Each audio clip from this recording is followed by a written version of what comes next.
তো সে আসলে যে নারায়ণগঞ্জের সোনারগাঁ, আড়াইহাজার, রূপগঞ্জের ৩টি উপজেলায় নির্বাচন হচ্ছে, সেই প্রার্থীরা রয়েছেন, চেয়ারম্যান যারা রয়েছেন, এদের মধ্যে কিন্তু পাল্টাপাল্টি অভিযোগ রয়েছেন, যে বিশেষ করে আড়াইহাজার এবং সোনারগাঁয় পাল্টাপাল্টি অভিযোগ রয়েছেন।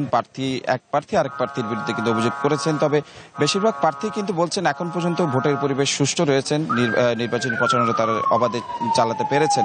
তবে ভোটের দিনও তারা এই পরিবেশ সুষ্ঠু থাকার রাখার আহ্বান জানান। সেই সাথে আজ কিন্তু প্রতিটি কেন্দ্রে কেন্দ্রে কিছুক্ষণের মধ্যেই সরঞ্জামগুলো পৌঁছানো হবে। আমি এখন দাঁড়িয়ে আছি নারায়ণগঞ্জের রূপগঞ্জ উপজেলা পরিষদের যে প্রাঙ্গণ, সেখান থেকে কিন্তু ইতিমধ্যে প্রস্তুতি গ্রহণ করা হয়েছে, যে সরঞ্জামগুলো কিন্তু তারা এখান থেকে বিভিন্ন কেন্দ্রে পৌঁছা দেবে। এখানে প্রায় 142টি কেন্দ্র রয়েছেন, সেই কেন্দ্রগুলিতে পৌঁছানো হবে। নারায়ণগঞ্জের 3টি উপজেলায় মোট 423টি কেন্দ্র রয়েছেন। সেই 423টি কেন্দ্রের সংশ্লিষ্ট উপজেলা পরিষদ থেকে কিন্তু এই সরঞ্জামগুলো পৌঁছাতে হবে, তবে ব্যালট বাদে। তবে এই ব্যালটগুলো আগামীকাল যেহেতু নির্বাচন, সেই নির্বাচনের সকাল থেকে কিন্তু সেই ব্যালটগুলো কেন্দ্রে কেন্দ্রে পৌঁছানো হবে। আমরা কথা বলেছিলাম জেলা ম্যাজিস্ট্রেটের সাথে, তারা যে বিষয়টি জানিয়েছেন, নারায়ণগঞ্জে বিচারক 1জন করে ম্যাজিস্ট্রেট এবং 3জন করে নির্বাহী, মোট 4জন করে 3টি উপজেলায় কিন্তু এই উপজেলা নির্বাচনকে কেন্দ্র করে ম্যাজিস্ট্রেট নিয়োগ দেওয়া হয়েছে। আমরা কথা বলেছিলাম আইন শৃঙ্খলা বাহিনীর জেলা পুলিশ সুপারের সাথে, তিনি যে বিষয়টি জানিয়েছেন, প্রায় 1800-র অধিক পুলিশ কিন্তু এবং আনসার সদস্য কিন্তু তারা কিন্তু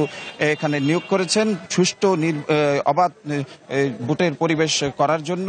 ইতিমধ্যে তারা কিন্তু বিভিন্ন জায়গায় টহল দিচ্ছেন এবং ইতিমধ্যেই যে আমরা যে বিষয়টি জানতে পেরেছি, গতকাল রাতেই প্রচারণা শেষ হয়েছে এবং এই সরঞ্জামগুলো উপজেলা থেকে সংশ্লিষ্ট যে 423টি কেন্দ্র রয়েছে সেখানে পৌঁছানো হবে। এই নারায়ণগঞ্জে প্রায় 9 জন চেয়ারম্যান প্রার্থী প্রতিদ্বন্দ্বিতা করছেন, আড়াইহাজার এবং রূপগঞ্জে কিন্তু 22 চেয়ারম্যান, মহিলা 22 চেয়ারম্যান 1জন করে কিন্তু বিনা প্রতিদ্বন্দ্বিতায় নির্বাচিত হচ্ছেন এবং সোনারগাঁয়ে 22 চেয়ারম্যান ও মহিলা 22 চেয়ারম্যান প্রতিদ্বন্দ্বিতা হচ্ছেন। এবং আগামীকাল কিন্তু সুষ্ঠু পরিবেশে, অবাধ নিরপেক্ষ পরিবেশে ভোট গ্রহণের দাবি জানিয়েছেন ভোটাররা।